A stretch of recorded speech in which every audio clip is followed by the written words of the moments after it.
Good morning. Welcome to Westbridge Church. My name's Jeremiah. I'm one of the pastors here, and it's awesome to have you with us. This is our summer schedule. So this is maybe shifting things up on you here. 9 a.m. and 10:30 through the summer, and it's awesome to have you here. I want to say hello to those of you joining us online, on our online campus. Great option if you have small children that you prefer to keep with you during the service.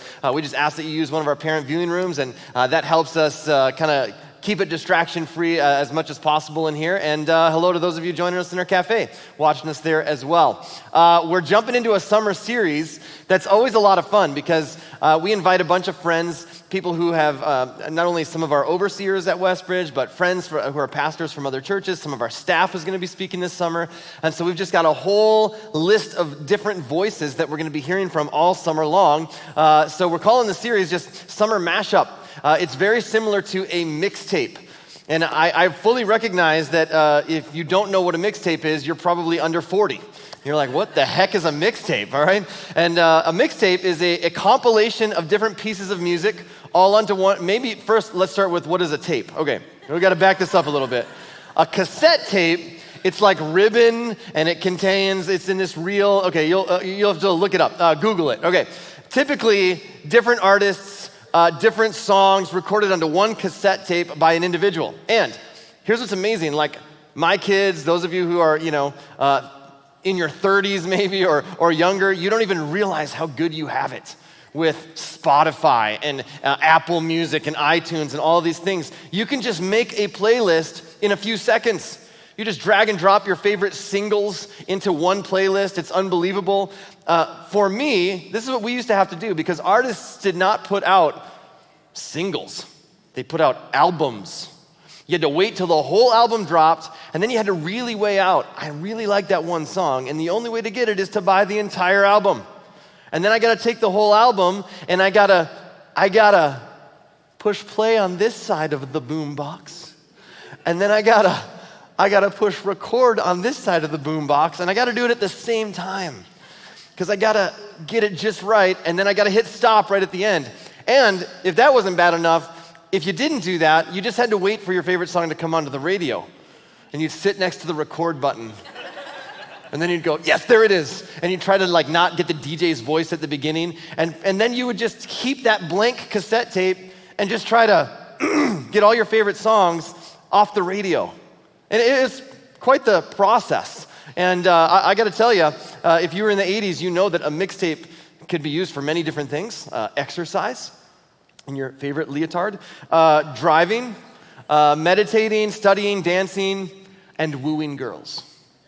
That was what I used my mixtape for, wooing girls. And there are all sorts of playlists you can create. When I was growing up, most of my mixtapes consisted of some artists, some kind of Christian music from the 80s and 90s, Michael W. Smith, DC Talk, and an artist named Carmen, who I'm sure none of you have ever heard of.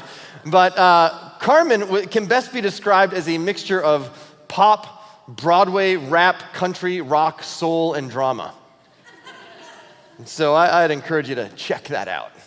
And this series is just called Summer Mashup. It's a mixtape of sorts. So each week we're going to hear from different artists, bringing their unique voice to our summer. And so we've got guys coming, men and women, this summer speaking from Chicago and from Wisconsin. I know, don't hold that against them. We've got some of our staff are going to be speaking this summer.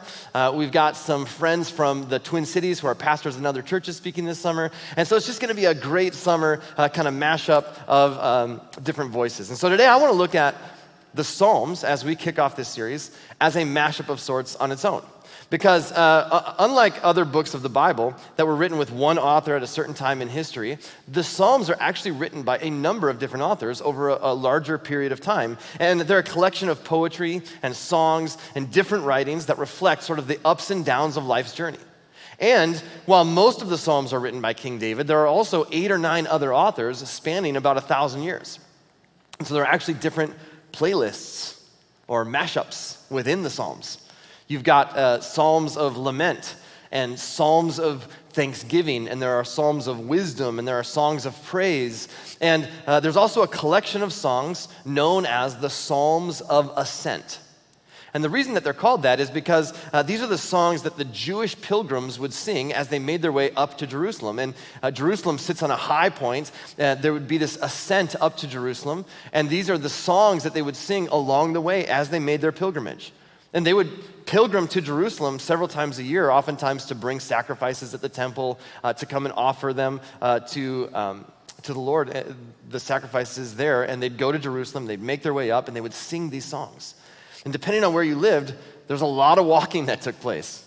Think about this. If you lived in Nazareth, it was roughly 65 miles to Jerusalem.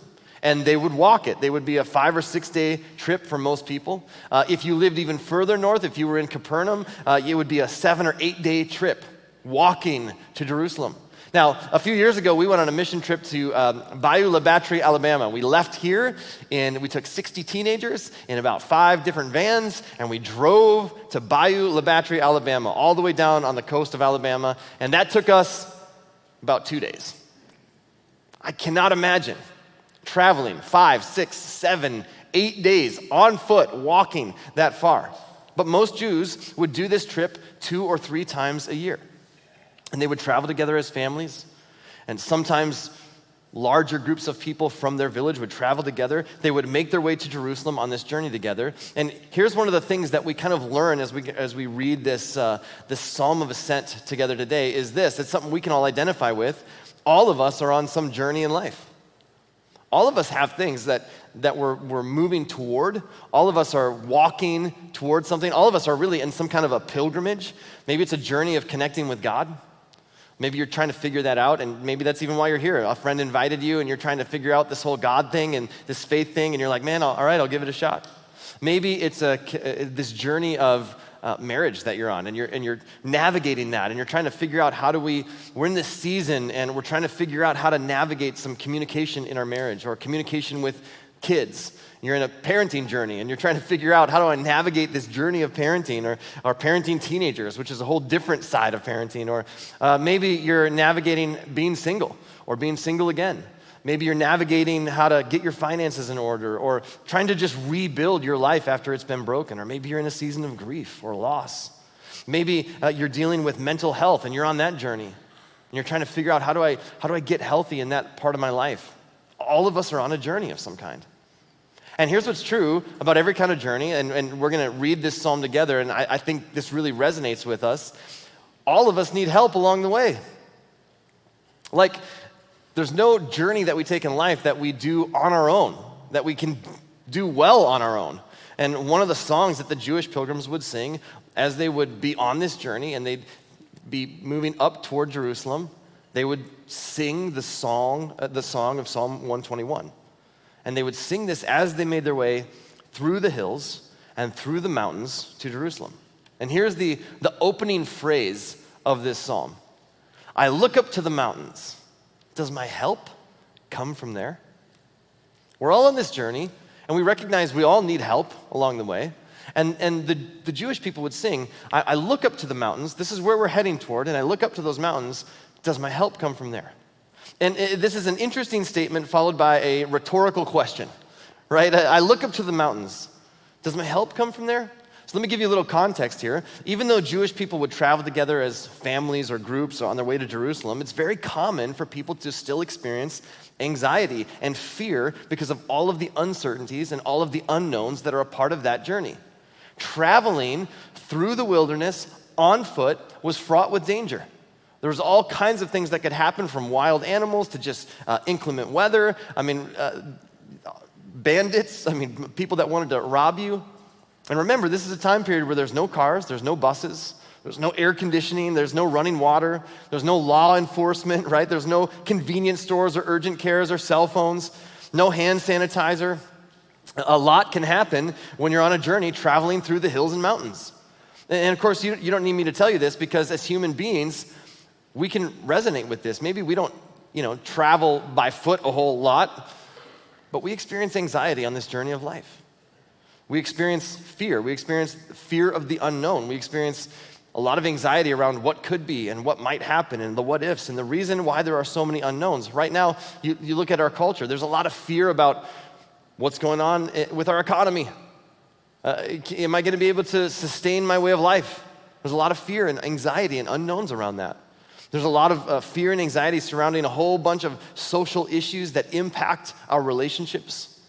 Social issues, not only just ideologically, but sometimes those ideologies contrast with people in our lives that we love. And so we're wondering how to navigate some of those relationships and how that's going to impact us long term. And fear is related to racial tensions and political division. There's fears in the rise of addictions and loneliness and mental health. And there's fear surrounding the future of our kids. All kinds of fear and anxiety. And many of the previous cultures that lived in the nation of Israel worshiped gods on these mountains. And they remembered the previous cultures that lived there. And they could see, as they're walking up to Jerusalem, they could see the other parts of the mountains where the other cultures worshiped their deities, where they offered sacrifices to whatever god they worshiped. And so they look to those parts and they say, I look to the mountains. I look to these other deities. Does my help come from there? I look to where other cultures offered sacrifices to these other gods. Does my help come from there? And it's this rhetorical question, and whenever there is fear, it's natural for us as humans to want to try to find something or someone that's going to fix the problem. We're by nature, we tend to be fixers, and we try as best as we can to identify the solution.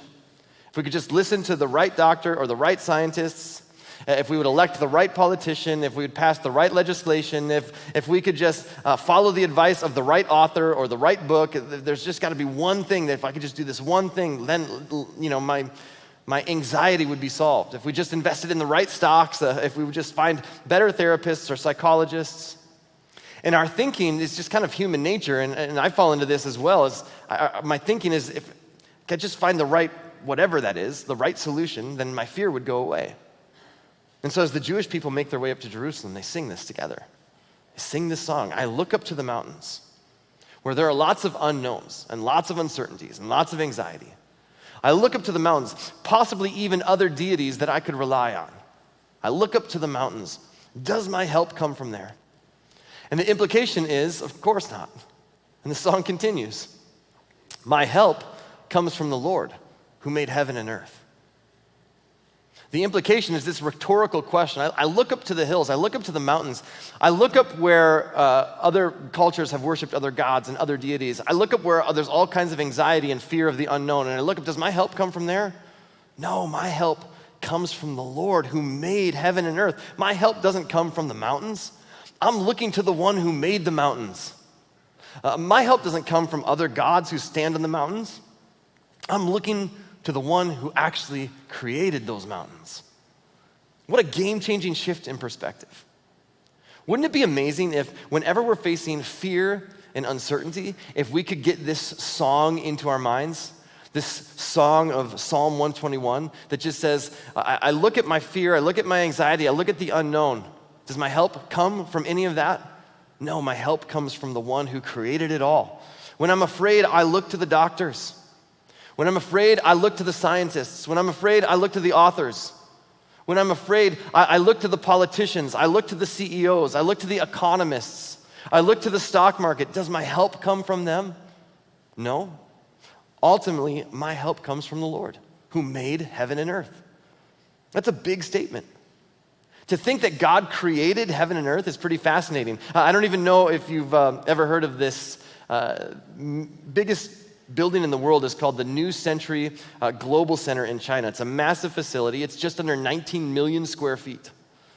Huge, 420 acres of floor space. It's 4 times the size of Vatican City. Think about the massive engineering and undertaking to build a building of this size. It's got a couple of hotels, an IMAX theater, a water park, a church, lots of stores and restaurants, and an artificial sun to light and heat the entire thing. It's the largest building in the world. It took 3 years to build. That's our biggest accomplishment in terms of structural engineering as human beings. Yay, us. So let me ask you, how big and powerful and majestic do you need to be to create the heavens and the earth? It took us 3 years to build this building.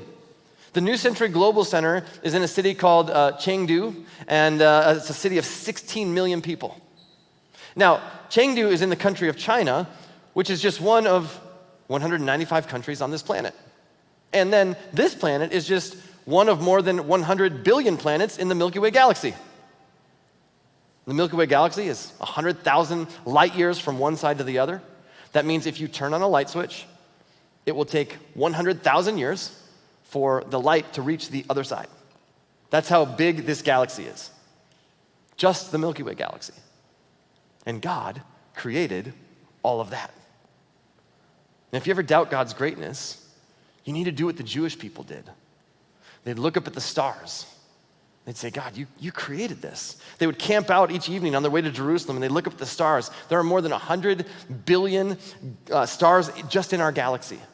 Every planet and every star is reminding us that God is big, and God is powerful, and God is capable. He created it all. And when he did, he didn't strain, he didn't groan, he didn't struggle, he just spoke into existence. When he created light, he said, let there be light. And there was light. And all of a sudden, the universe lit up. Light is fast. It travels at 186,000 miles per second. That is slightly faster than some of you drive to work in the morning. And when most of us think of light, we think of the sun. Now think about this. The sun is perfectly placed. It's 93 million miles away from the sun. You're like, okay, thanks, professor. Why do we care about that? Well, it's important. If it was 93,000 miles away from the Earth, we'd have some problems, right? SPF 50 wouldn't do the trick. And if it were 193 million miles away from the Earth, we'd have problems. It would be colder than a Minnesota Vikings reception in Philadelphia. We're glad it's where it is. It just sits there, 93 million miles away. A massive energy producing light, producing heat at just the right degree. And the sun is so bright, it's so hot. If center point energy were to run the sun, it would take the gross national product of the United States, right? That's the sum total of all of our wealth as a nation. It would take our entire gross national product for 7 million years to power the sun for 1 second. That's unbelievable. When we look at the universe God created, it's so big. We don't measure it with a yardstick, some tape measure from Home Depot. We measure it with a light year. Now think about that. That's the amount that light travels in a year, which is 5.88 trillion miles. And that's how we measure the universe. It's this many light years away. That's what scientists and smart people and astronomers use to navigate their way through this vastness of what God has created. And the Jewish people would sing, does my help come from the mountains? We're making our way up to these mountains. We're making our way up into the unknown. There's unknowns up there. There's anxiety. There's fear. There's representation of all the other gods and deities of all the previous cultures. But God, does our help come from there? Like we're on this journey and we recognize we can't do it alone, but does our help come from there? No. We're looking to the one who created heaven and earth. They remind themselves that God is so big. They remind themselves that God is so vast. They remind themselves of what God's done for them in the past. It's a reminder to each of us. They would sing, my help comes from the Lord who made heaven and earth. And after coming to that recognition, they would recognize the same thing that is a reminder for us through this entire psalm. All of us are on this journey. All of us need help along the way, and our help comes from God. He's the one who created heaven and earth. It's just this reminder, and it's not groundbreaking revelation. It's not like, I've never heard this before in church. I can't believe you would. It's amazing. You go, this is just this reminder, and here's what's so important is we lose track of this day to day, week to week, month after month, when we're on the journey, when we're doing the things that are required of us, and we're on our job, and we're in our family, and we're doing all the things that we kind of get in the minutia of life. And sometimes in that, we forget, and we start to look to the hills for our help. We start to look to the mountains. We start to look at other things and go, okay, where's my help come from? And this is just this simple reminder. If we can just get this into our hearts, get this into our spirits, this reminder, our help comes from God. He is the one who created it all. He's so much bigger. He's so much more vast. I look to the mountains, but my help doesn't come from there. I'm looking to the one who made the mountains, the one who created heaven and earth. And the song continues, and they just remind themselves of what God's done in the past. They speak these words and they go, God, you were faithful here and you were faithful there. And I wonder what would happen sometimes for you and I if in the midst of our uncertainty, in the midst of our anxiety, in the midst of trying to wonder, how do I navigate the challenges that life is throwing at me, if we forget the seasons in our past where God has brought us through. And I think sometimes it's so easy for us to forget that. It's easy to focus on what's right in front of us. And what these pilgrims are doing as they would make their way up to Jerusalem is they would intentionally remind themselves of what God has done in their past seasons, of what he's delivered them from, of what he's brought them through, of how he's watched over them, of how he's guided them, of how he's protected them. And they would just remind themselves, oh yeah, God, I look to the mountains. Does my help come from there? No, my help comes from the Lord who made the heaven and earth. And then they would continue, and this is the rest of the song. They'd say, he will not let you stumble. The one who watches over you will not slumber. Indeed, he who watches over Israel never slumbers or sleeps. Now think about this. Every day you and I need between, 7-9 hours of sleep on the average human being to refuel and replenish and recharge ourselves. And if we don't do that, we hit a wall, right? In fact, you can remember probably times in your life where you're like, I stayed up a little too late and I paid for it the next day. I remember as a youth pastor doing all-nighters and just going, oh my gosh, how can anybody live like this? And that's very humbling. It's a daily reminder for us as human beings that we have limitations. In fact, the world record for the most time without sleep, it's questionable. If you talk to Guinness Book of World Records people, there's a hot debate around this. But Randy Gardner, 1964, when Randy was 17 years old, he stayed awake for 11 days and 25 minutes without nodding off. That's impressive. It's pretty remarkable, and it kind of messed with him a little bit, as you can imagine, because we need sleep. There's a story in the Hebrew scriptures, in the Old Testament, what we call the Old Testament, and it's a narrative. It's a historical narrative about something that took place with the nation of Israel and the prophet Elijah. And there were these other gods that were worshiping. The nation of Israel was led astray. Their kings started to worship other gods. And one in particular was named Baal. And they had 450 prophets. And Elijah kind of challenged them to a duel of sacrifices. And he said, let's just create altars, put a sacrifice on the altar, but we won't light the sacrifice with fire. We'll pray to our gods to light the sacrifice. And so the gods of Baal prayed and prayed and prayed. And in the midst of their prayers, nothing's being lit. And he starts to mock them. And one of his mockings is this. He says, perhaps your God has fallen asleep. Maybe he's taken a nap. Maybe he just got tired and he hit the snooze button one too many times and he just isn't listening to you because he's sleeping. And that's a part of their history. So now they're singing this song. Our God never slumbers. Our God never sleeps. The Song of Ascent reminds us God never takes a nap. He's never nodded off. Throughout all of human history, he's wide awake. He's fully aware of what's happening and unfolding in our world. And then the song continues, and it says, the Lord himself watches over you. The Lord stands beside you as your protective shade.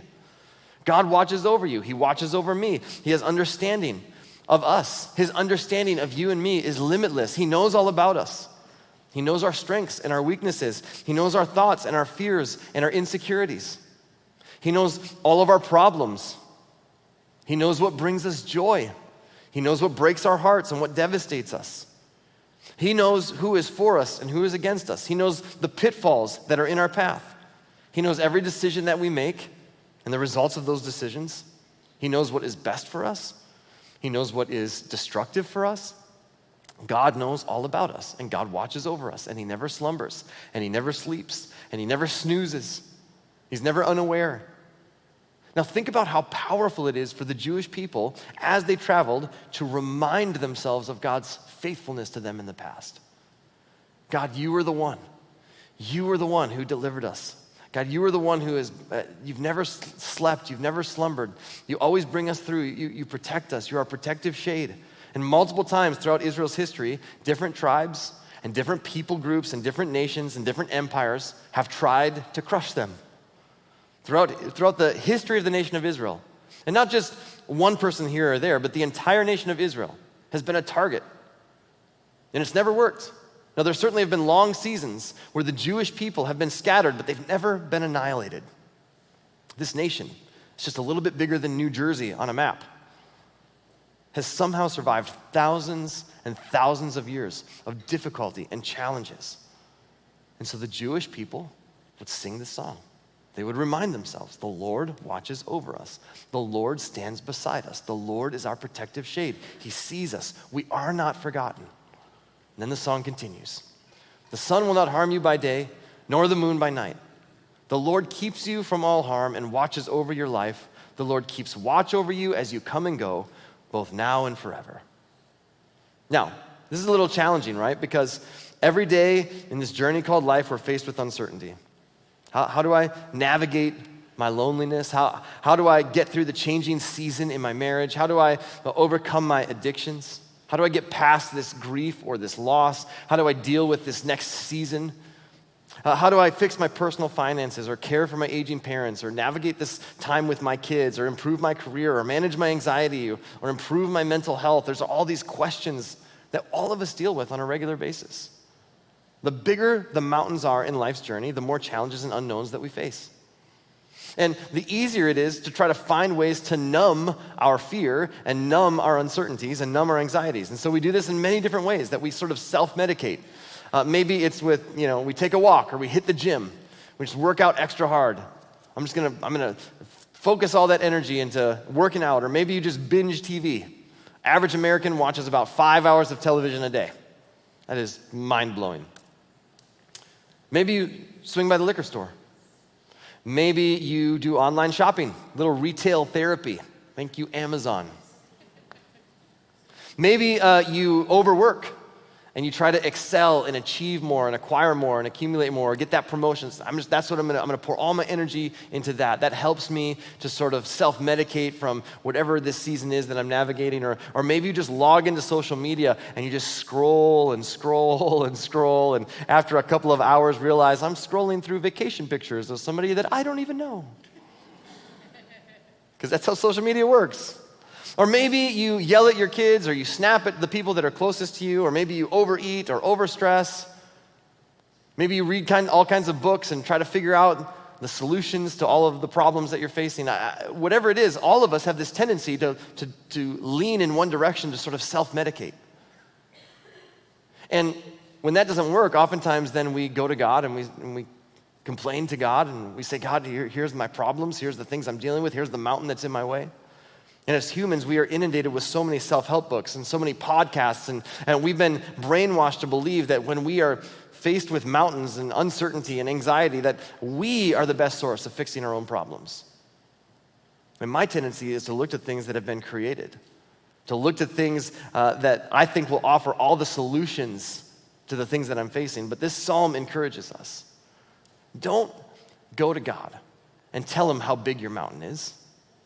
Go to your mountain and remind it how big your God is. God is big. He created heaven and earth. He's bigger than that mountain. He's bigger than the anxiety. He's bigger than the unknown. He's bigger than anything that you can face. And when we read these verses, the Lord keeps you from all harm. It's easy to think, well, that's not true. I've been putting my trust in God and I've still experienced harm in my life. But it's important for us to understand the way that the Jewish people would have read this and really the way they would have sung this song.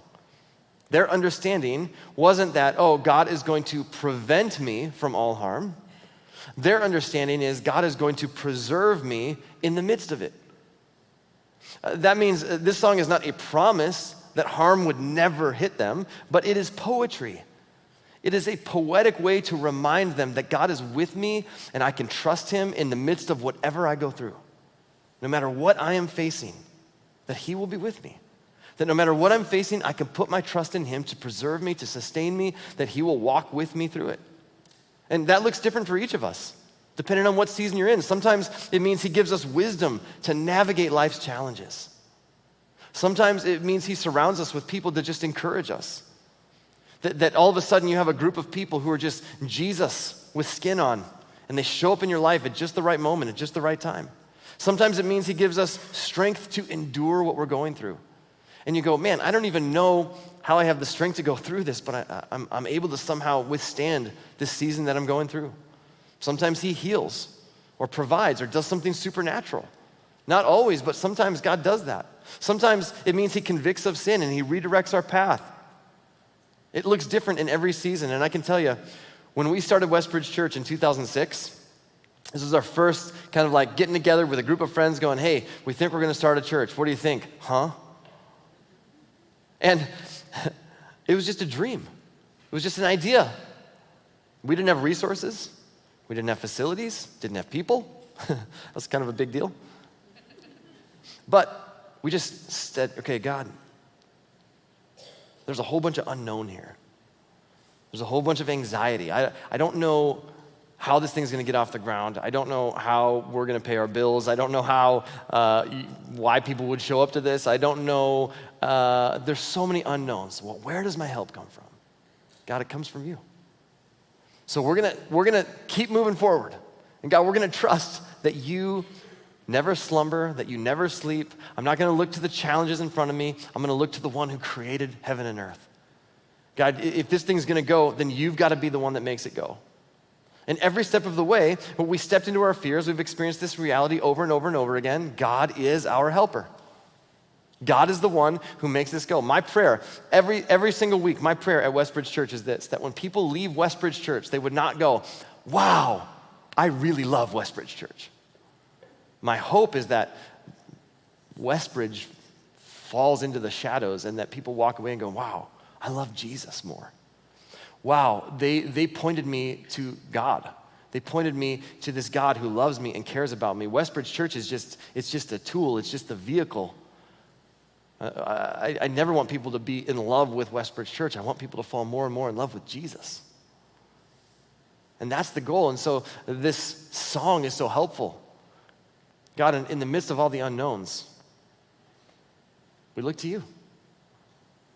And from day one, God's been our helper.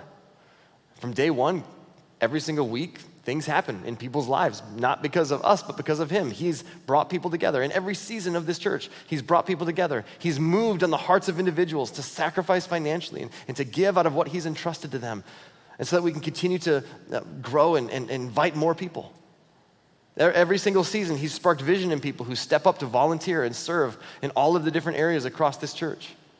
He's opened doors for us to build facilities, welcome more people. He's created bonds and relationships between people so that we have support systems and God shows up in our lives. And every season we have people step up and lead and serve. Every hurdle that we've faced, time and time and time again, every challenge that we've encountered, he's brought the right people together to lead through difficult times.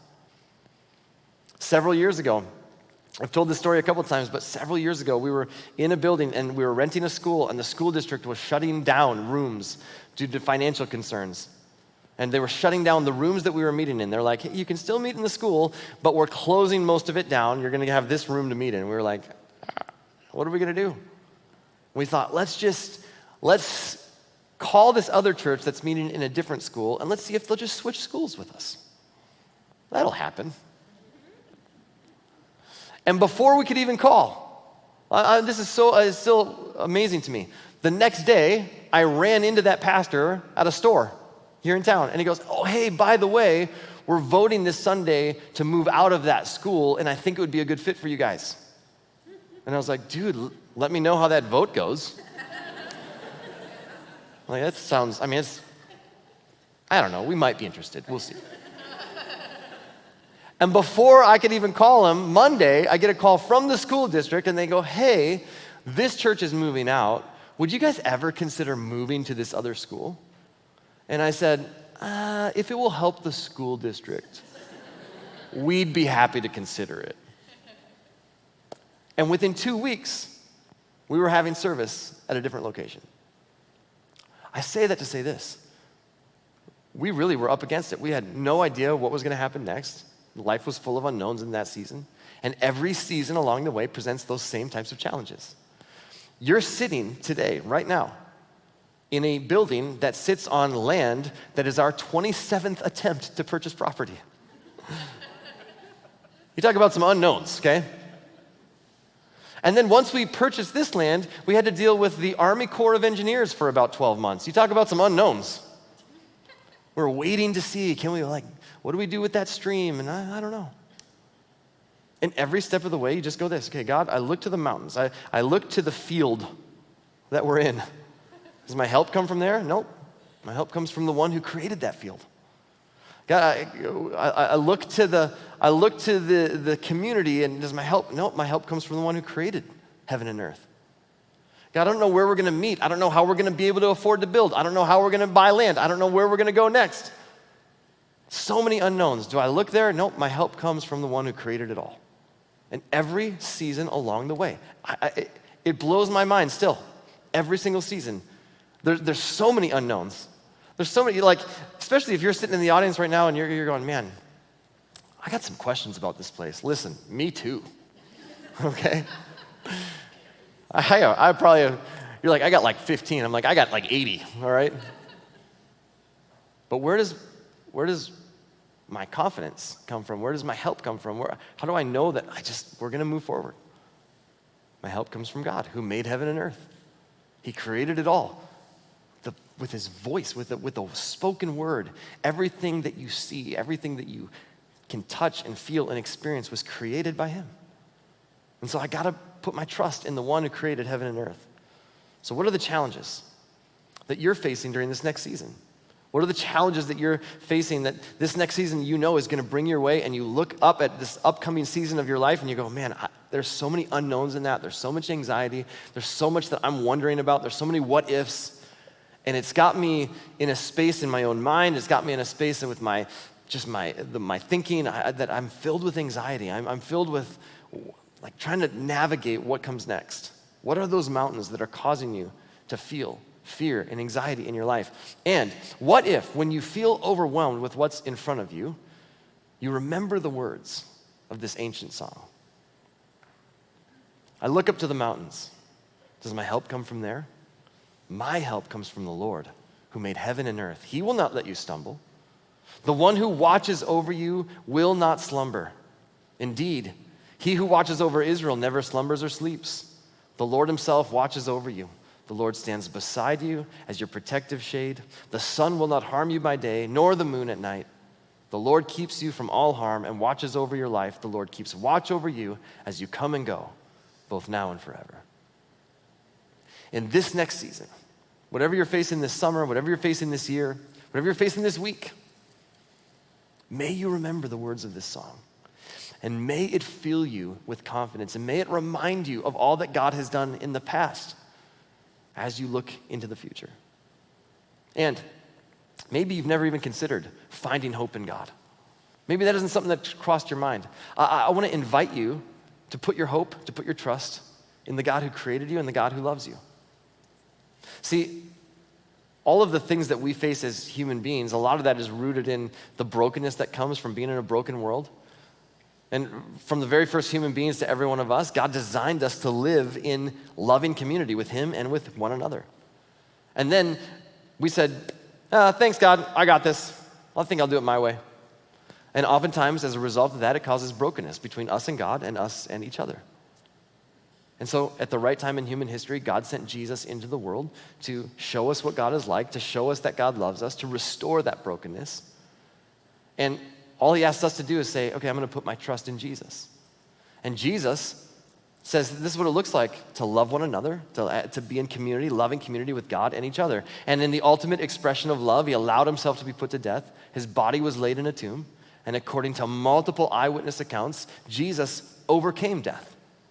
And so here's the promise for you and the invitation for you and I, that death is, there's more to this life than this life. Death is not the end, and you've been invited to be a part of God's family forever. And it isn't something that's based on what you've done or haven't done. It's based on what God has done for you. And I want to invite you, if you've never said yes to that invitation, you can say yes today. And you don't have to earn your way. You don't have to behave your way. You can just say, you know what? I want to find my hope in God as my source. I want to put my trust in Jesus to have a relationship with God. And you can do that by just saying yes to this prayer as we close. God, please forgive my sins. Forgive me for the times that I've walked away from you. And I'm so grateful that you never walk away from me. And so I want to say yes to your invitation. Make me your son, make me your daughter, and help me to follow you and your way of living life as best as I know how from this moment on. And God, for every one of us, we all face seasons of uncertainty. We all face unknowns, and we experience the anxiety that comes from that and the fear of the what ifs. And I pray that whatever we're facing next, may we be reminded of the words of this song. Do I look to the mountains? Do I look to the unknowns? No, I'm going to look to the one who created heaven and earth. And may it remind us of your past faithfulness, and may it give us a confident hope for the future. We love you. We pray this in your name. Amen.